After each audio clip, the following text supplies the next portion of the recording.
Having said all of that, we're keying in here in this chapter on a challenge that comes also in the middle of all of this, right? Everything we've said is just on a normal ground, but then we have places where we need to relate with people that are diametrically or opposite to us. There seemingly are no overlaps, even though there are overlaps.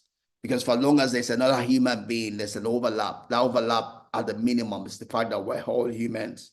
But sometimes we don't see that overlap of humanity. Or sometimes that's the only overlap that we have. In those cases, we need a little bit more to be able to break through to one another. Because when you don't see an overlap that you can't relate, you need a minimum of humanity to be able to relate to one another. So the initial engagement is to even find that humanity between you, right? And that's what, so Anna Arendt puts it this way. It says, terror can rule absolutely only over men who are isolated against each other. So when there's isolation, there's no interaction, you can't relate. You can't relate because you don't see any commonality between yourself. The minimum you should see is at least humanity, but you can't see that humanity if you don't talk to one another. You don't even consider one another. You don't even find out anything about those people. Then your mind is not seeing them as humans, it's seeing them as number. So it's easy to kill one another because you just see number. That's why people can be thrown into gas chambers. That's why people can be chained as slaves, because that's why people can be raped, people can be massacred, because you're not seeing the other person as human, you're seeing them as a number, right? So terror can rule absolutely only over men who are isolated against each other. Therefore, one of the primary concerns of all tyrannical government is to bring this isolation about. So if a government wants you to be against one another, not to be united against them, they try to isolate you. They try to remind you the ethnic group you belong to. Oh, you are Igbo, don't forget it. You are Yoruba, don't forget it. You are Hausa, oh, we are marginalized. People try to create that division. They try to take away the overlap, the place where we see each other as one. For example, my country will see each other as Nigerians, not just ethnic group, not just whether you're Christian, Muslim. Focus on the things that bring us together and not the things that separate us, right? But a tyrannical government will want to focus on the things that separate us. That's how they get us not to see the human in one another. Isolation may be the beginning terror. It certainly is its most fertile ground. It always is its result. So if people want to put you against one another, they focus on the things that separate you, not the things that bring you together. But when we relate to one another, and if we want to break that genes, our place is to focus on the things that bring us together, right? Not the things that separate us, right? So isolation is important, right? When you're isolated from other people, there's no potency in that relationship, right? You need a level of being able to see the other person to be able to, be kind towards that person. It's that place where, you need to be able to see the other person, as human, just like you. And I remember that's the golden rule. The golden rule says that you should treat others as you would love to be treated yourself. But if you can't see yourself in the other person, then it's difficult for you to treat that person as you would love to be treated also, right? So, and that's the danger of isolation, right? Alone and apart, we're powerless, right? We need to be able to see ourselves in one another. When we're alone and apart, we're powerless. Well, there's no power in our relationship. Human beings from birth are wired for connection, right? We all seek connection. That's the way we're built. That's what creates loneliness when we don't have social engagement. You might call it a curse. You might call it a blessing, because if you don't relate, you're gonna feel lonely, and loneliness can kill you. It's call it a cause if you want, call it a weakness if you want, but we're created to seek connection. And that connection could also be a blessing or a curse on its own. Because if you allow the connection to control you, you can become a slave to it. Don't forget, everything it needs to be measured and controlled. Like we say all the time, the devil is in the adverbs. The road to hell is paved with adverbs. Too much or too less, right? We're wired for connection, but that connection must never be such that it controls us. Is that we still control it. We use it in measured ways, in the right place, at the right time, in the right way, right?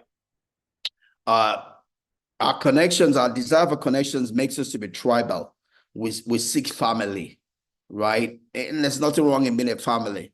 But even in family or tribal settings, we must never allow that family or tribe to control us. We must use it, not allow it to use us. We don't become in a family such that we're then against other families. No. But because we're in one family, doesn't mean that we should not see other families as human beings.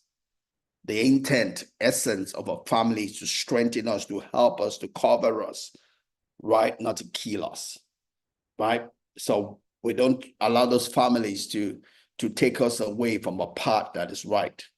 Tribal attachments can be meaningful and beneficial. A sense of belonging can be a source of strength and purpose, right? When you find yourself in families, in a tribe, in a people that love you, people that see you, people that understand you, people that listen to you, people that get you, it gives you strength and purpose. But you have to be careful that doesn't then put you against other families, right? Curiosity is the birthplace of compassion, right? When we're curious about other people, it helps us to be compassionate about them, right? But the greater the psychological distance between us and the other, the less curious we are about another, right? If there's a big disparity psychologically, we're not curious about them. We don't even see them as humans. We see them as a number. That's a danger, that's danger in psychological isolation, where people believe different things, like as general religious people. The Muslims believe one thing, Christians believe one thing, and if they stay separate, they could see themselves as number and will not care for one another. It helps to be able to see, even though I'm a Christian, I'm a Muslim, not forget that we have an overlap. We're all humans, right?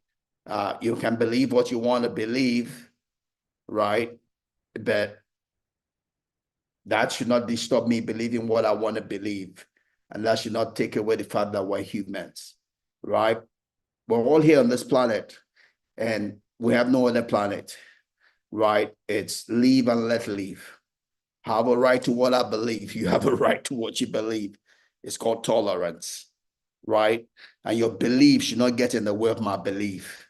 My belief should not get in the way of your belief, right? That's important. So the call of our time is to establish new neural patterns.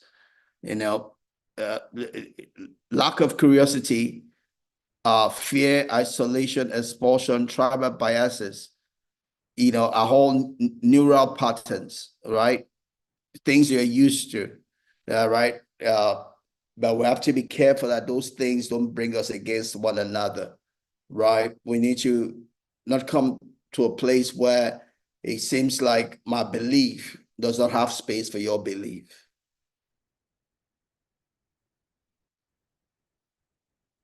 That's not being human. My belief has space for your belief, because your belief is a choice. Belief is not a force. Belief is a choice. If you choose on my secondary school WhatsApp platform, there are some people that feel that they want to go to hell. And guess what? I have no problem with that. They want to go to hell. I'm going to help them go to hell. I'm going to pray for them. But if they want, I'm not going to force them to go to heaven, right? It's your choice. We'll pray for them, but they have to make that choice at the end of the day. I can't force them to go to a place they don't want to go. I'm going to pray that their lights, their eyes are open.